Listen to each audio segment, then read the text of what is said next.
Quadratic linear systems, solve the following system graphically and verify your solution. So we're going to graph each equation. This doesn't have any squares in it, so I know it's linear. When I'm graphing the linear equation, I'm just going to number these so we can keep track.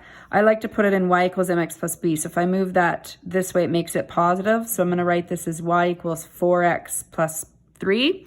We're going to use our y equals mx plus b for slope intercept. So b is my y-intercept of 3.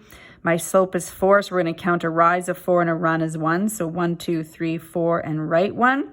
I can continue that further. I'd go off the page. So I'm going to continue it down. 1, 2, 3, 4, and left 1. 1, 2, 3, 4, left 1. 1, 2, 3, 4, and left 1. And I am going to just quickly connect those graphs. Because I'm looking at points of intersection, I do want to be fairly accurate on my graph there.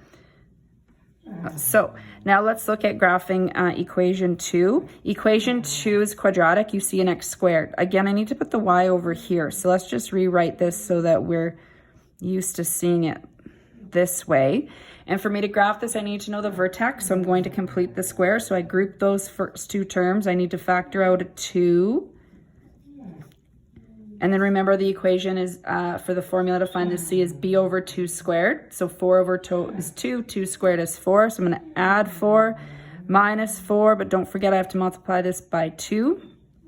So my equation is y equals 2x plus 2 squared. Then 3 minus 8 gives me minus 5. Now I'm going to graph this. So my vertex is at -2 and -5. So that's one point right there. And then maybe I'm going to use a different color just so that can stand out a little better since that point happens to be the same.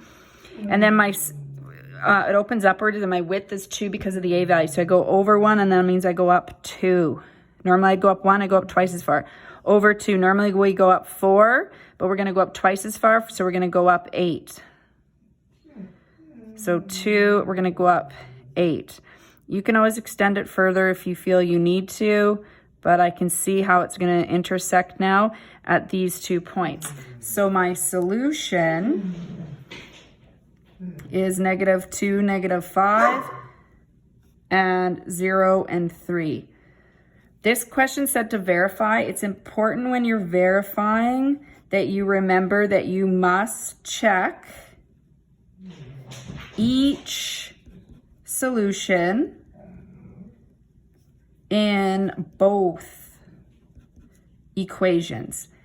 So there's actually 4 checks that you would have to do. So we don't check every single time. Often on graphing, because we've got usually integer numbers, I'm going to have you check. So I need to check -2, -5 in the equation here. So let's just put our check. So 4 times -2 minus -5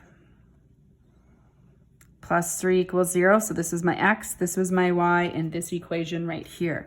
So when we go to evaluate this, we get -8 plus 5 plus 3 equals 0. So -8 plus 5 is -3 plus 3. We get that 0 equals 0. Let's check 0, 3 into the same equation. So 4 times 0 for x minus 3 is the y value plus 3 equals 0. So you're going to get 0 minus 3 plus 3 equals 0, 0 equals 0. So you're verifying. There's no such thing as an extraneous root here. You're verifying just to make sure that you didn't make any arithmetic errors or any errors. So that one's true. So you don't need to necessarily go back and circle those. So this is for sure true. I'm just going to say and so it doesn't look like a plus symbol there. 2x squared, we're going to check -2 and 5, -5 in that one. So 2 times -2 squared plus 8 times -2 minus -5 plus 3 equals 0.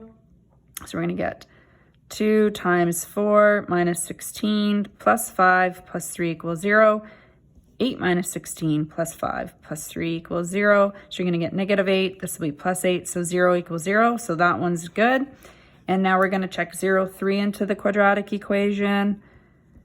So you need to clearly show your substitution steps. You don't want to skip that step because that's showing you understand verification. And then you want to make sure you show a little bit of math. You can't just jump to the end and assume this is 0. This one works out a little bit. 0 plus 0, we can maybe Do this one a little quicker, so 0 equals 0. So again, if you found something wrong in your check, that means somewhere along the line you made an error. There's not extraneous roots.